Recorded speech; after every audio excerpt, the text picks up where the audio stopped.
lo ha señalado, desarrollo del espíritu, y que nace con una vocación pública y en un contexto realmente universitario.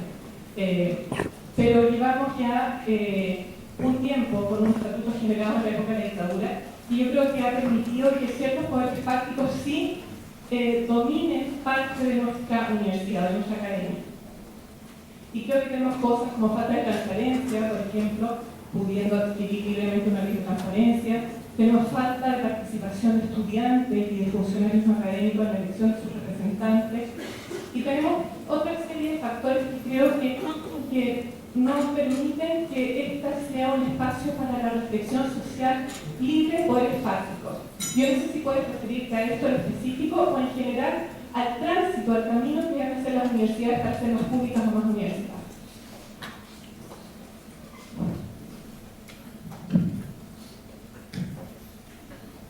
Yo debo decir que no tengo todas las respuestas, particularmente en ese tema. Estoy trabajando en eso, pero no tengo todas las respuestas. Yo creo que el problema de la forma de gobierno universitario es un problema de verdad. Y no hay ninguna garantía de que haya una solución suficientemente buena. O sea, es perfectamente posible que no se pueda. Porque el problema, por supuesto, es que los poderes fácticos no dejan de ser poderes fácticos por el hecho de ser poderes internos a la institución. También son. O sea, digamos, el desarrollo libre del espíritu, si uno se lo toma en serio, es algo tan extraordinariamente improbable que haya espacios para el desarrollo libre del espíritu, espacios que no son entendidos instrumentalmente para nada. O sea, dada la manera en que nosotros vivimos hoy día, esos espacios son extraordinariamente improbables, porque son incomprensibles. Entonces, no es raro que sean inestables. Entonces, yo lo primero que diría es, el problema es un problema importante y no hay una solución que sea, por así decirlo, obvia, tan obvia que lo único que falte sea implementarla, ¿no? O sea, que de nuevo, que la discusión fuera si lo hacemos o no, y pero que tenemos claro qué es lo que tendríamos que hacer. Yo creo que no tenemos claro qué es lo que tendríamos que hacer. Ahora, el caso del sistema universitario chileno es un sistema interesante, sobre todo si uno lo compara con el sistema escolar.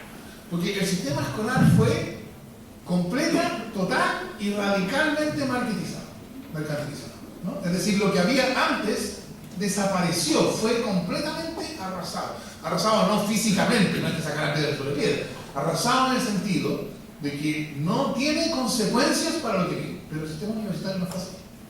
El sistema universitario, la mercantilización se puso sobre un sistema que venía de antes, que, aunque no se usaban esas palabras, entendía la educación universitaria como un derecho social. No era ese el lenguaje, el discurso, pero era eso lo que estaba detrás. Por eso, vean ustedes, ese sistema universitario evolucionó espontáneamente a tener un sistema único de admisión.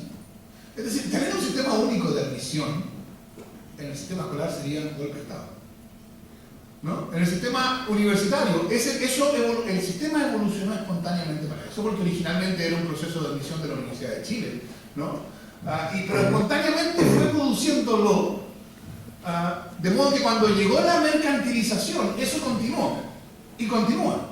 Está bien, tiene muchísimos problemas, que la MSU, que excluye de una manera, con una injusticia brutal a los estudiantes de las escuelas técnicas profesionales, es decir, no científicos humanistas. Tiene muchos problemas, pero hay una cosa que es completamente inusual, dada una lógica de mercado. Es un sistema que cada universidad renuncia a tener control sobre quiénes van a ser sus estudiantes. Y esa lógica, y entonces la distribución de estudiantes en establecimientos se produce a través de la aplicación de un protocolo público. Esa lógica es la lógica de los derechos sociales, donde nadie tiene más derechos que el otro. Entonces, ¿qué significa eso para la organización institucional de la universidad? Yo creo que hay espacio para ponerse a pensar y mostrar imaginación institucional. Yo no sé qué es lo que viene, porque también la señora Matei cree que yo estoy detrás de Bachelet, diciéndole cosas al oído, pero eso es una de sus pequeñas distorsiones. Así que yo no tengo idea de lo que viene. No creo que venga nada demasiado interesante en esto todavía. De hecho, no sé si va a venir algo interesante en materia de gobierno universitario. Pero es importante.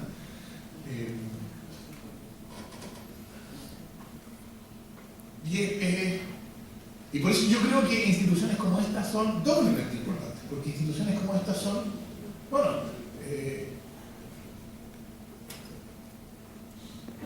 son una especie de experimento en términos chilenos, porque son instituciones que todavía no tienen, porque a pesar de estos últimos 30 años no tienen, hasta donde yo sé, a lo mejor me equivoco, yo le hablo a los locales, así que cómo voy a... Pero yo diría que claro que no tienen una autocomprensión de agentes de mercado. Hay una diferencia entre la Universidad de Concepción y las universidades privadas creadas después de 1980, aunque son todas ellas no estatales. Hay una diferencia. Y esa diferencia es una diferencia que básicamente existe porque la tenían antes. Es otra de esas características del sistema pre-1980 que sobrevivió a la mercantilización. Y entonces la pregunta es si sobrevivió en un sentido que es posible hoy construir desde ella un sistema, algo distinto, una institución que sea universidad, pero no sea estatal, etc. ¿O no? Yo esperaría que sí. Pero no tengo mucho más que decir que manifestar mi expectativa de que eso sea posible.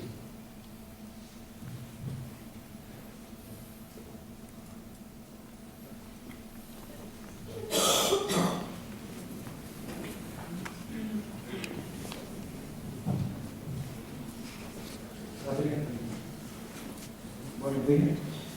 Voy a plantear una problemática que planteó hace poco el profesor Roberto Lacarera sobre los derechos sociales y su relación con la estructura del Estado. El profesor Lacarera plantea en su último libro que esta idea de injertar derechos sociales en estructuras constitucionales liberales, conservadoras que vienen desde el siglo XIX genera una tensión que buena parte de la izquierda no se ha tomado muy en serio.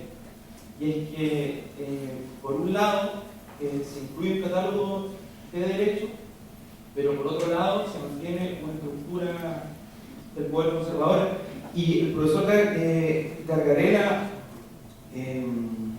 pone como ejemplo la judicialización o el intento de la judicialización de los derechos sociales en este Estado.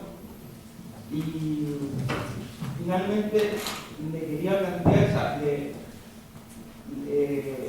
le quería preguntar si es que usted en la reflexión sobre los derechos sociales se ha hecho cargo sobre este problema, sobre todo considerando que la judicialización de los derechos sociales implica traducir su lenguaje al lenguaje de los derechos subjetivos.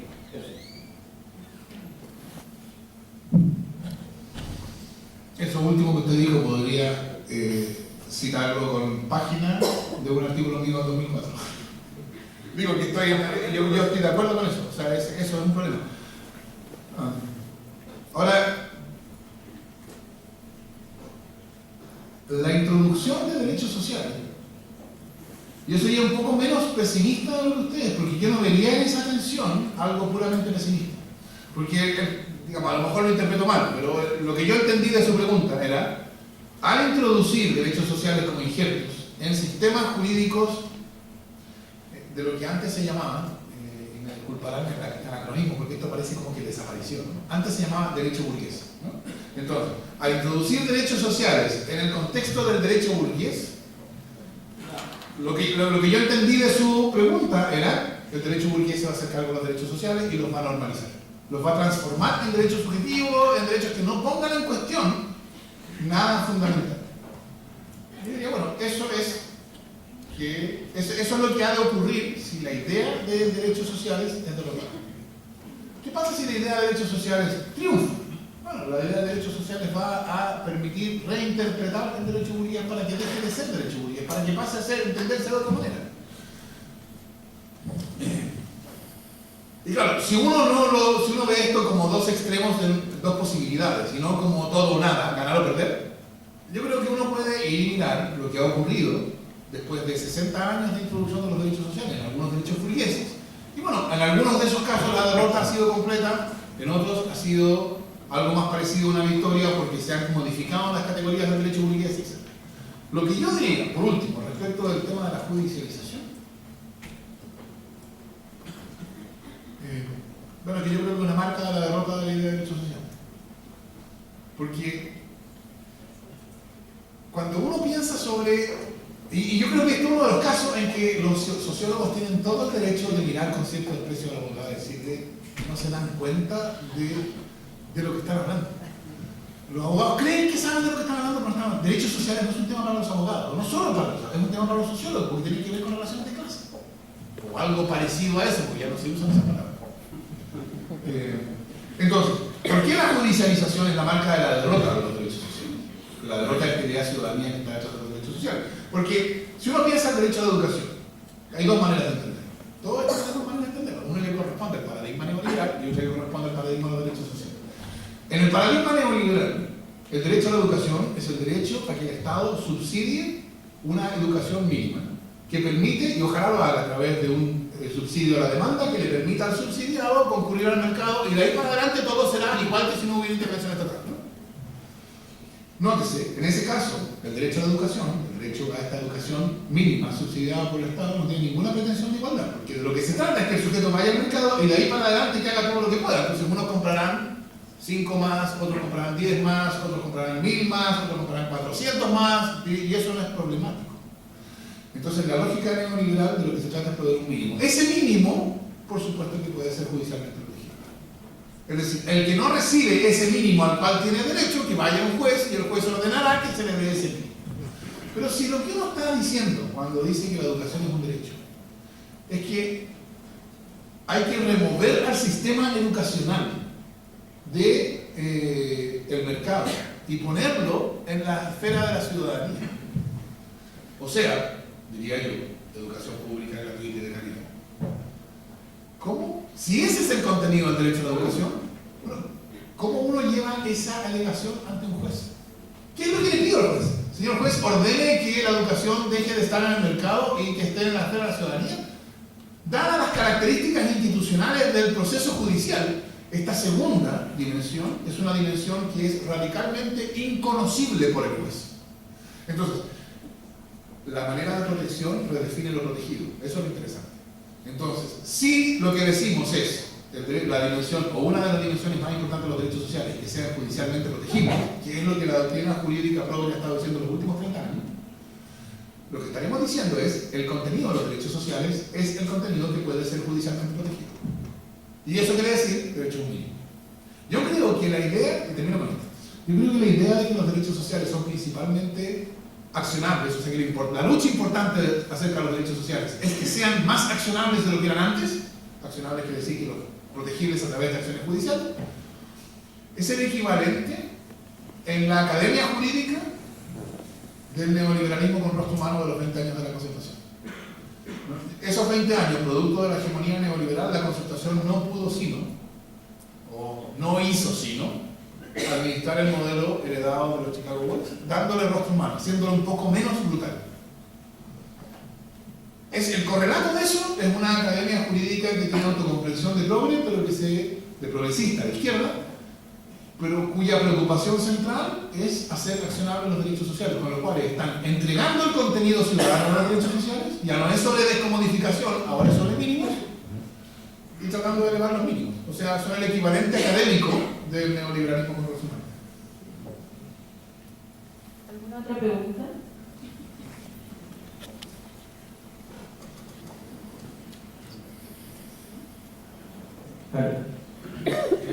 Buenos días. Creo que quizás me voy a desviar un poco del tema, pero le quería preguntar sobre lo primero a lo que usted se refirió. Al principio habló como de la visión clásica en que estaban las tres fuerzas bien de democracia, pobreza, ciudadanía y... Democracia, ciudadanía, pobreza, propiedad. Propiedad, claro. Y usted propuso una visión más nueva, en que se hablaba de no de eliminar la propiedad privada, sino que tratar de minimizar su dimensión más desigualitaria. ¿Qué es lo malo o qué podría explicar usted de la visión clásica en que se elimina la propiedad privada? Primero que nada, no es mi propuesta. Yo, en general, en esta materia no tengo ninguna idea nueva. Esta es la idea, esto es lo que decía Marshall. Marshall es, y aquí supongo que lo conocen más que yo, más que en la escuela de Derecho, Marshall es el sociólogo que formuló esta idea de derechos sociales. Es una buena pregunta eso. ¿Por qué no expropiar simplemente? ¿Por qué no acabar con la propiedad privada? Si la propiedad privada es el problema, ¿por qué no acabar? Y uno podría dar dos tipos de respuestas. Voy a tener que ser súper más telegráfico, porque esto es una cuestión bien importante, que merece mucho más de discusión de la que pueda hablar. Uno podría dar dos tipos de respuestas a la pregunta de por qué simplemente no acabar con la propiedad privada. La primera es estratégica, porque el poder político que se necesita para acabar con la propiedad privada es mucho, y no lo tenemos. Y eso, claro, en el sentido de por qué no hacer las cosas es una harto buena razón. No académica, por supuesto, no intelectual, eso no provee una justificación a la propiedad privada, pero mire, no puedo hacer las cosas, es una buena razón para no hacerlas. Eso es uno. Pero y claro, uno podría simplemente dejarlo ahí. La última vez que se trató en Chile, usted sabe lo que pasó. Este es el argumento contra la Asamblea Constituyente que tiene Camilo Escalona, que tenía Camilo Escalona, ¿no? Cuando hay crisis institucional y las instituciones colapsan, lo que ocurre es que la derecha se desata, ¿no? Y eso es lo primero que tenemos que evitar. Y yo no ridiculizo este argumento, yo no lo miro menos, yo creo que es un argumento importante. Así que yo le tengo cierto respeto. Pero yo creo que no es solo eso. Yo creo que hay razones por las cuales terminar con la propiedad no es la solución. Y yo diría dos, recordando que la estoy dando telegráficamente, ¿no? La primera es que yo creo que es un error ver el mercado solamente como un espacio de manifestación de poderes fácticos. Es decir, como un espacio de sujeción a la facticidad del poder de otros. Es verdad que es eso. Pero el mercado también es un espacio de libertad. Yo creo que hay libertad en el mercado. Me apresuro a decir, por supuesto que en muchos casos la libertad es puramente formal, etc. Pero hay una diferencia. El surgimiento del mercado como institución social, políticamente relevante, ¿no? Eso que está comentado en las primeras páginas del Manifiesto Comunista como un paso emancipatorio en la historia de la humanidad, es la afirmación de que mis obligaciones con otros no dependen ni de la tradición ni de la naturaleza, sino son reproducibles a mi voluntad. Y en esa dimensión, el mercado es un espacio de libertad. Y entonces la pregunta es si uno puede maximizar esa dimensión en que el mercado es un espacio de libertad y minimizar la dimensión en que el mercado es un espacio de sujeción al poder fáctico. Eso supondría no abolir la propiedad, sino usar la fórmula marshalliana, intentar contener la propiedad o la desigualdad de la propiedad en ciertos espacios y dejarla fuera de otros. Y por último,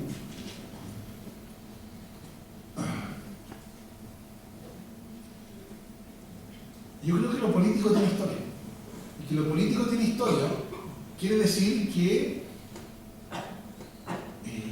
es posible aprender. Yo sé que aprender suena demasiado a que hay una especie de proceso progresivo de desarrollo que nos llevará hasta...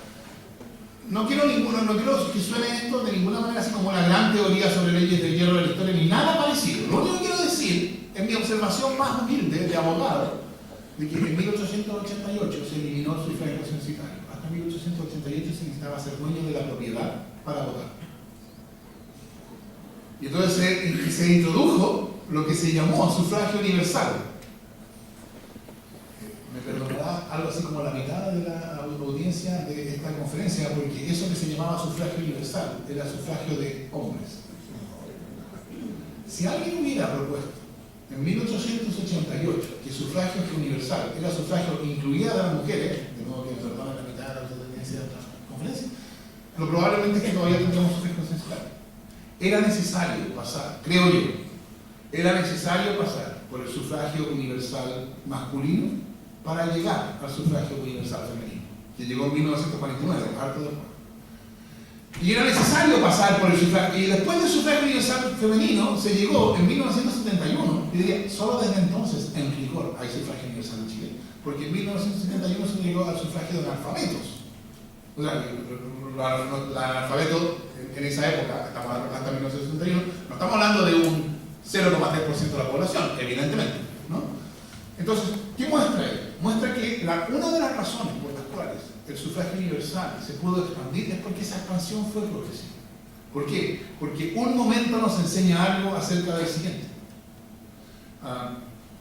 Piensen ustedes, y yo creo que esto se ve todo el tiempo. Toda la discusión que hubo para lograr dictar una ley de divorcio, que fue hace un poco más de 10 años.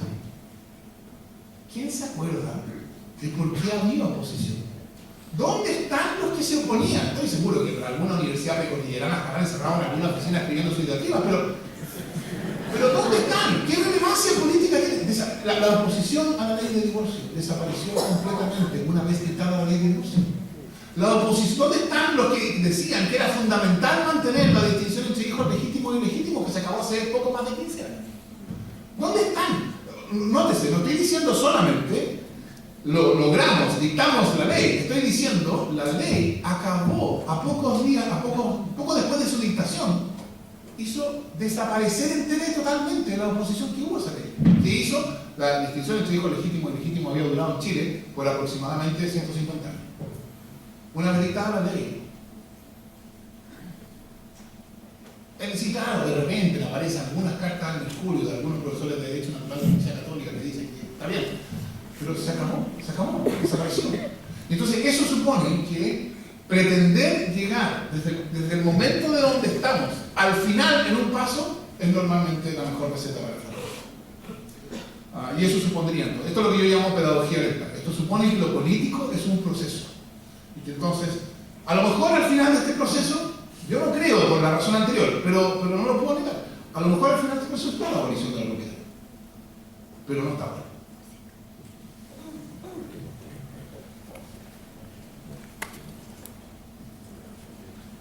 Buenos días, mi nombre es Julio Gacardo. Yo quiero hacer primero una aclaración. Usted dijo claramente que el ejercicio, digamos, que se hizo en Chile en el año 70-73 había sido abolir la propiedad privada. Solo que claramente no estaba, digamos, en el programa de gobierno del presidente Allende, en el cual la propiedad, o sea, digamos, en cierto modo, se trataba, digamos, de tener una propiedad estatal, una propiedad mixta y una propiedad privada, ¿verdad? O sea, eso hay que aclararlo porque las generaciones nuevas no saben de eso. Lo segundo, tiene relación con el ejemplo que usted puso del Jumbo, que pagaba 150 días y de la persona a la cual usted va a comprar por un artículo que costaba 1.000 pesos y eso lo daría 1.500 pesos. Y usted dijo que el mercado respetaba ciertos principios como el no matar o no robar. Entonces yo pienso que ahí hay una pequeña confusión, porque yo creo que no hay principios que se respeten en el mercado. Porque usted cree que no hay principios que se respeten en el mercado. No. ¿Eso dijo? Sí. Respecto a lo primero, bien, lo que yo estoy diciendo también, no estoy diciendo que era un objetivo contenido del programa a abolir la propiedad privada. Pero quiero decir que la lógica de esa manera de entender la revolución llevaba hacia impugnar la propiedad privada, no a contenerla. Está bien, en términos estrictos programáticos y legislativos, usted tiene razón, pero porque supongo que lo que ellos mismos habrían dicho es porque tenemos 3 años, o tenemos 6 años más, habrían dicho. Así que lo que quería era ilustrar la distinción entre una manera de entender el problema como la de Marshall y una como la que estaba detrás del gobierno de la Unidad Popular. Respecto al mercado, es verdad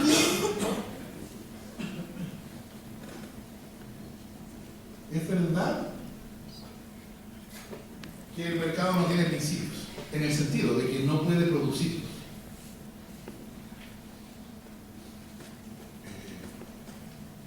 Pero el mercado supone, para existir, que haya reglas que vinculan a todas las partes. El mercado, diría yo, no puede producir esas reglas. La interacción espontánea no la va a poder producir.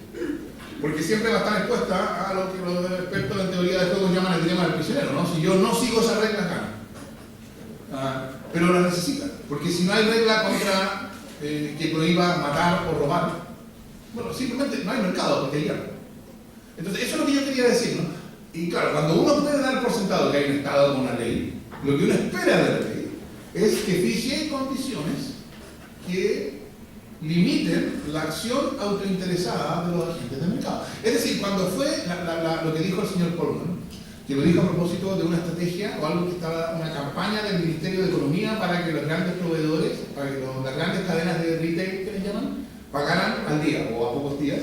Y en ese contexto él dijo esto. Y la pregunta obvia es, ¿por qué tiene que el ministro andar pidiéndole a las cadenas de retail que paguen a 30 días? Porque no se dicta una ley que declara abusiva una cláusula contractual que autoriza al comprador a pagar a más de 30 días.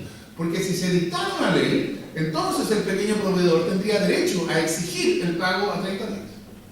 Entonces, lo que yo pretendí ilustrar con eso era esta función que cumple la ley.